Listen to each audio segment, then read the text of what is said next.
soit la ratification ou non. Voilà somme toute ce que je tenais à apporter à votre programme. Quand on soit l'importance des matières qui y sont contenues, le Parlement en cette matière a des mains liées.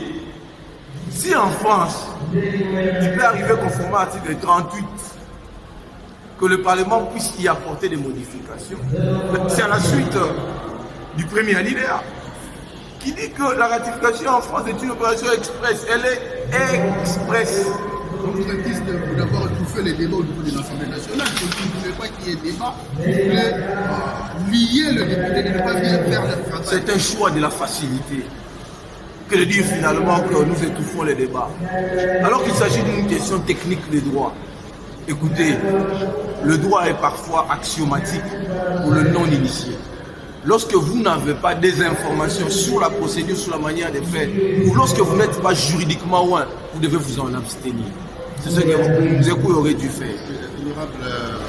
Le 6 février de journée fériée, est-ce que la procédure que le président de la République a empruntée est correcte? Parce que ça n'a pas été légiféré au niveau de l'Assemblée nationale. On a vu l'ordonnance comme ça tomber de la présidence. Quel est votre point de vue en tant que juriste? La question fondamentale à se poser ici, est-ce que la compétence de décider des journées fériées est-elle une matière législative? C'est ça la question fondamentale. Lorsque vous interrogez les articles 122, 123 et d'autres dispositions et passes de la Constitution qui constituent le champ matériel du domaine de la loi, vous n'y trouvez aucune disposition expresse qui accorde au Parlement la possibilité d'intervenir sur la base d'une loi. S'agissant évidemment de la décision à prendre quand tu as une journée fériée ou pas. Et que donc, en droit administratif, toutes les matières autres qui ne sont pas du domaine de la loi ont un caractère strictement réglementaire. Cela veut dire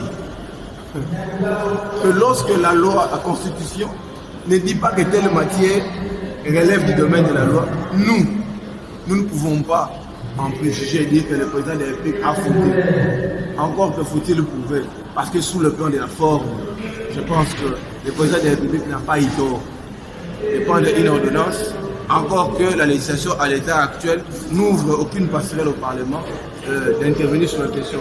Je comprends d'où vient la confusion. C'est parce que le président de la République, allant en campagne, a demandé au président de l'Assemblée nationale et au président de prendre des dispositions utiles. Prendre des dispositions utiles ne veut pas forcément dire légiférer dans ces domaines-là. Non. Les gens n'ont pas compris le sens du discours du chef de l'État.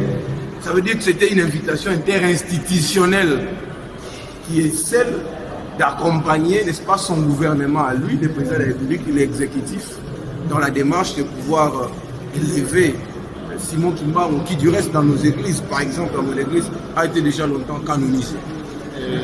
Si j'ai plus souvent, ça devait pas En tout cas,